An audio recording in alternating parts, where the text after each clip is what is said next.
at Alpha Capital with us. Thank you so much for joining us today on ET Markets livestream, Dr. Jindal. Thank you, Neha. It's always pleasure to be here with ET Markets and talk to audience and share whatever I have.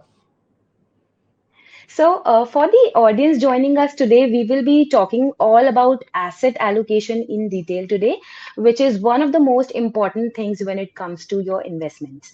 So, Dr. Jindal, let's start with the basics. What is asset allocation when it comes to investments? Neha, I'm really glad we're talking about asset allocation. In fact, I did my, doctorate or PhD in asset allocation, and I'm very passionate about it. I can, talk about asset allocation for hours. I hope you give enough time to me, but I'll keep it short. So talking about asset allocation over here, I'll take help of the great Elon Musk. Elon Musk taught us or gave us the first principles. And what he taught us is that if you have to solve any problem, if you want to get any Hmm. solution, then you have to evaporate all the noise and get down to the fundamental structure and then reason up from there. You have to get down to the fundamental truth, and then you'll find the solution. Our investment world is full of noise. You have tips, you have apps, you have channels, so everyone has a tip on investments, and investors always gets confused. And Yeah. so for investments, whenever there's any confusion or whenever if anyone needs the solution, if you will evaporate this noise, the fundamental truth which will come out is the asset allocation. All the Right. solutions lies in the asset allocation. In fact, we have so many clients coming in. Some have problem of lower return, some have problem they have lost a lot of money, they don't know how to Hmm. solve. So with all of them, what we do is we move all the information which is eventually a noise, and we focus on the asset allocation. And what we realize is the mistakes he did. And Yeah. in terms of definition, in terms of meaning, asset allocation is how you spread your assets, diversify your asset into different asset classes based on your return and risk appetite, based on how you balance that. And I'll use Hmm. an example of cricket. When you go to play a cricket, you don't take all the aggressive hitters. You can't have all the Sehwags in your team. You need Rahul Dravid also in the team, Yeah. so that when the things are going wrong, you have someone who is stabilizing the innings. Or you Right. always can't have Kapil Dev in your team. You also need Anil Kumble, because if the grass is not there on the pitch, then Anil Kumble will come in. So what happens when you spread your money? And what you will realize is that at some point of time, let's say you invested in equity, debt, real estate. Some point of time, if equity is not doing well, the debt will do good, or the Right. real estate will be doing good. And see, everyone has an asset allocation by default. Hmm. If you figure out, because you keep investing in debt, equity, real estate, and I'll suggest everyone to find out their asset allocation and how you have invested. In fact, India has a very interesting asset allocation. I'll just share with you. In India, we Sure. invest almost 50% of the money in real estate, and 15% goes in gold, 15% Hmm. goes in fixed deposit, 15% goes in your insurance, provident fund, and all, and only 5% goes into equity. So, I've given you the reference point to the audience. You can compare your asset allocation with this. Right, right, right. And generally, it is said that you should have more equity in your portfolio, but 5% is a very small number, but I guess Indians love their houses way too much. Absolutely. We love our houses. We love physical money, almost 60 Yeah, physical assets. 65% of the money is in, real estate and gold. But that's right, changing right. now with the financial awareness and the digitalization. Yeah. Definitely, definitely. So next, I want to know that why is asset allocation important for investors? So, no, asset allocation, Neha, really became popular in the year 2000, and there was a reason for that. There was a research paper Hmm. which was published in US by two guys, Ibbotson and Kaplan, and that's a landmark research paper. Audience can find in the Google also. Now, what they did is that in long term, what they found out, in fact, is Hmm. that in long term, your portfolio returns are dependent on three factors. Okay, first is asset allocation, how you're spreading your money between equity, debt, real estate, or the asset classes. Second Right. is market timing, trying to buy cheap and sell high. And third is security selection, stock selection. And so would you like to make a guess, Neha, out of the three, which is the most important? Um, I think stock selection. Okay. And so, that's what people normally think. Stock selection, Yeah. market timing are very important. But what this research paper said is that 91% of your portfolio returns are dependent on asset allocation. A lot of time this comes as a big surprise. In fact, market timing and stock selection, they become important in short term. But when you Yeah. focus on long term, then they really don't place so much of importance. So, for example, let's say you found out the best stock, and Hmm. let's say you found out something which is 100, priced at 100, and even the market timing was perfect. You invested 100 at 100 Right. rupees, and then it went to become 1,000, so you made a profit of 10x. Now on a Right. single standalone it is fine, but let's say if you have 1 crore rupee and you invested only 1 lakh in this particular stock, though it gave you 9 lakhs of profit, on a total portfolio of 1 crore, the profit is only 9 lakhs. It's only 9%. So despite doing a right market timing and right stock selection, the return is only 9% because your asset allocation was very small in that particular stock. If you would have Right. allocated, Right. let's say, 50% of your money in that stock, then the return would have been almost 5x. So that's where the asset Right. allocation becomes very important. Right. And I think it really basically what I feel, the example you gave in terms of percentage when we divide our money, a very simple example can be taken when you create a balanced diet. So you need to give like proper protein, carbs, and everything. Only then you'll achieve a better result when it comes to your body as well. So I think the same thing should be followed everywhere when it comes to your money as well. But Absolutely, Neha. Yeah, yeah, please yeah. continue. Yeah. So basically, I wanted to talk about a very notorious rule that I have heard a lot of times, and I wanted you to debunk or maybe even support if it's correct. I don't know. I feel that it makes sense, but it's called 100 minus age rule. So a lot of people follow that. A lot of influencers and financial influencers also promote this rule that according to this, if you subtract your age from 100, that is your ideal asset allocation for equity. So, do you think that this fits the bill? So Neha, this is a very popular rule, and yes, you're right. A lot of people follows it, and it will be wrong to say that this is not right always. A lot of times, I think Hmm. around 50% of the time, this rule will stand, because what it does is, if someone is in 20s, then 100 minus 20 age, it says do 80% in equity. It's an assumption that when you're young, you're able to take higher risk. You're in your earning years, and eventually you can do higher equities. But as you become old, if you someone is 60 years, 100 minus 60, then your equity is much less, because when you're in your Right. retirement years, you need regular cash flow. You also don't need too much of volatility. So majority of the time Hmm. this will stand, and it's a very good rule. So see, normally what Neha I found out is that these thumbs rules which are made, they're made by intelligent people and they become popular, and Yes. they are not always wrong. The majority of the time they're right. But if you ask me, there are four important exceptions which one has to consider when investing on the basis of this. I'll tell you Right. about this exception. One is a risk profile. Okay, what risk profile means is how comfortable you are with the volatility of stock market. If you're very Right. comfortable, then you are aggressive. If you're less comfortable, then you are conservative, and in between there's a moderate. Now a lot of times what we have seen is that senior retired people, they are very aggressive, and aggressiveness also comes on the basis of what understanding they have on the market, how much knowledge they have, how much experience they have. And a lot of time we've also come across young guys who are very conservative. It also depends on the upbringing. If someone has Right. come grown with a government employee, grown up with a always conservative, safe, maybe he has that mindset. So Yeah. understanding your risk profile is important, and so that is one exception. So over there you don't follow this thumb rule. Second exception is that what is the I think we time have horizon some of the money. technical difficulty.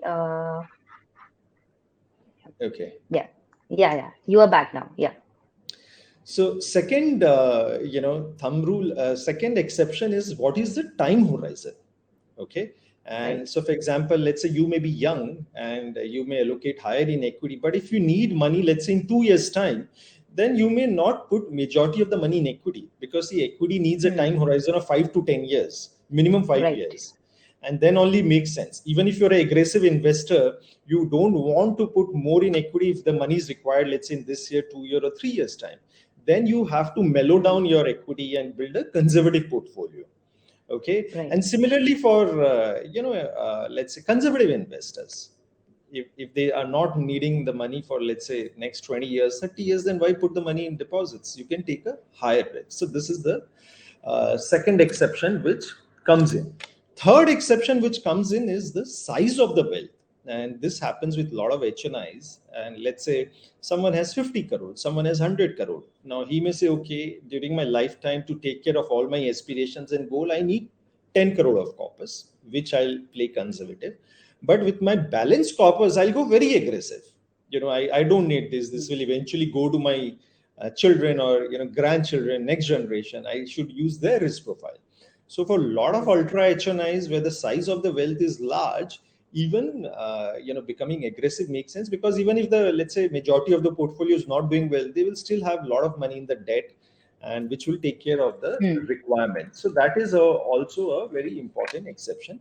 Last exception which comes is the type of profession you are in. So for example, Neha, Hmm. what happens is, if you look at the total, we can calculate the total value of a portfolio of a person at any Right. point of time, and it comes in two forms. One is your financial assets, which what you have, and second is the present value of the future inflow which you're going to earn from your profession. So someone who is early in the career, he will have small financial portfolio, but future income will be here. And Hmm. as Yeah. you become old, this goes up and this comes down. Okay. And at the time of Hmm. retirement, your financial portfolio will be higher and your income from the profession will be less. But what happens over here is, what is the type of this job? How much is the Hmm. risk involved in this future inflow? So what we do is, let's say, if you're working in a startup, which is a very risky investment, a very risky profession, for them we create a conservative portfolio, because job may go Hmm. down, you may not have a Yeah. job after 6 months or a year, then you need to depend on your portfolio. You can't put it that also in equity, and when there's a recession, everything is down. You need that safety. Or Hmm. someone, let's say, in a government job, a lot of time government job put the money in deposit, insurance, and safe investments, but they are sure that they're going to get the salary always, Yeah. they're going to get the pension always, so then why not take higher risk? So yes, these are the exceptions, and that's what makes asset allocation interesting. And you do deep down into it, and it's unique for everyone. Right. And everyone will have a different asset allocation, because we all are different, we all are unique. Absolutely. So, my next question is actually related to being unique only. What are the different types of asset allocation strategies one can follow? So primarily, Neha, there are three types of asset allocation strategies, and the fundamental is the strategic asset allocation. Okay, we discussed about what should be the right asset allocation, and one can decide based on the risk profile, Hmm. the cash flow requirement, and based on when is the time money required, based on his situation. So once you decide, okay, this is my strategic, is also known as a fundamental asset allocation, that okay, I want to put, let's say, 40% in equity, 30% debt, 30% real estate. Now this strategic asset allocation is most important, and you can this will decide your return in the future, and this creates a foundation. Okay, so this is the foundation, and one can stay with this. Now the next level comes on top of it. The second type of asset allocation comes is something known as constant weighting. It is also known as fixed asset allocation. See, there's a Hmm. limitation of the strategic asset allocation. For simplicity, I'll assume that let's say you are the investor, and you put 50% in equity and 50% debt. Now debt or fixed income will grow at, let's say, post tax 6%. The growth will be slower. Equity will grow Right. much faster. Now 5 years down the Hmm. line, what you'll realize is that your equity bucket has become larger, much larger than your Hmm. fixed income. So the asset allocation Right. gets disturbed. Maybe it will become 60-40, 65-35. And that's where Hmm. the problem comes in. Because of the market movement, you started as a moderative investor, but you became aggressive. And this Right. strategic asset allocation is also known as buy and hold, that you bought today on the Okay. basis of what you decided and you're holding. And it changes your risk profile based on the market, which is not right? Because you're a moderate Hmm. investor and suddenly market is making you aggressive, which is not right. So that's where the second asset allocation comes in, which is the constant weighting or the Hmm. rebalancing. It says that whenever there is a deviation, let's say in your case, if the deviation from 50-50 went to 55-45, you Yeah. sell the asset where you have become overweight and move that Hmm. extra overweight to the other asset where you have become underweight. So let's say your asset Okay. allocation from 50-50 went to 55 in equity and 45% in debt. Then it will say sell 5% and move it to debt. It's Debt. like Hmm. doing profit booking when market is high, and also Hmm. buying equity when market is down, because you'll be shifting from debt to equity. Right. Now, this is a fantastic asset allocation, and this will never, make you go wrong. Okay, see, whenever the crisis Hmm. comes, what happens? Let's say if you look at the recent crisis, market started going up from March 2020, it went to October 2021. There was so much of profit, but people did not book profit in the Yeah. portfolio. And after October 21, it crashed, and all the profit got evaporated. So if someone would have done rebalancing at regular income, it would have Hmm. ensured that he was booking profit when market was going up, and Yeah. also when market was falling, if you would have Going. done the Yeah. rebalancing, you would have been buying. So if someone follows a rebalancing, he will never go wrong. In fact, my advice to everyone is that, if nothing else, do rebalancing. You can do it once a month or quarterly or based on trigger. So this is the second level. Now, on top of Hmm. that, see, there's a challenge in this. There's a problem, fundamental problem in this type of asset allocation also. So, for example, Hmm. let's say you every time you hold to 50-50, but sometimes Yeah. in the market there are opportunities. So let's say if you look at the Hmm. March 2020, market had corrected by 30%. Now market is falling in front of your eyes. You know that there is a sale in the market. Good stocks have Hmm. crashed, and it's a time to Right. invest. Then why stick to 50-50? Why not shift some money from debt to equity and take advantage? And Right. because Right. when you Right. buy in a fallen market, the return comes big time. So that's where the tactical asset allocation comes in, and which Yeah. is also known as dynamic asset allocation. In this, what you do, Yeah. which is the third level, is that you don't stay with the fixed weight. You change the weight based on the market Hmm. outlook, based on how economy is expected to do, based on the valuation. And you increase the weight in equity when markets are cheaper, and you reduce when markets are expensive. Now for Right. this, again, this sounds fantastic on the paper, but a lot of time people go wrong in this because they do reverse. When market Hmm. has fallen, they feel market will further fall and they reduce the equity exposure. And when Yeah. market is going up, they buy more. So my suggestion to the audience is, take a help of some advisor or someone else, do research or come to ET Markets for the guidance. And that's where Definitely. I support. But yes, if someone does tactical asset allocation or this rebalancing, then of course the return goes up, it gets better, and also the risk Hmm. comes down. So this all happens with the learning, and that's what needs to be done. Right. Right. So, I want to know that what are the different factors that one needs to keep in mind while doing asset allocation? So Neha, see, there are many factors I explained you about. When you're doing strategic asset allocation, you have to keep size in wealth, your requirements, and accordingly come to the right asset allocation. But a lot of time, what I've seen, Neha, is that people take asset allocation as a one-time exercise. They do it Yeah. once and then they forget it, and then they get back to doing what they were doing earlier, and that's where the challenge comes in. So if you ask me, it is a continuous process.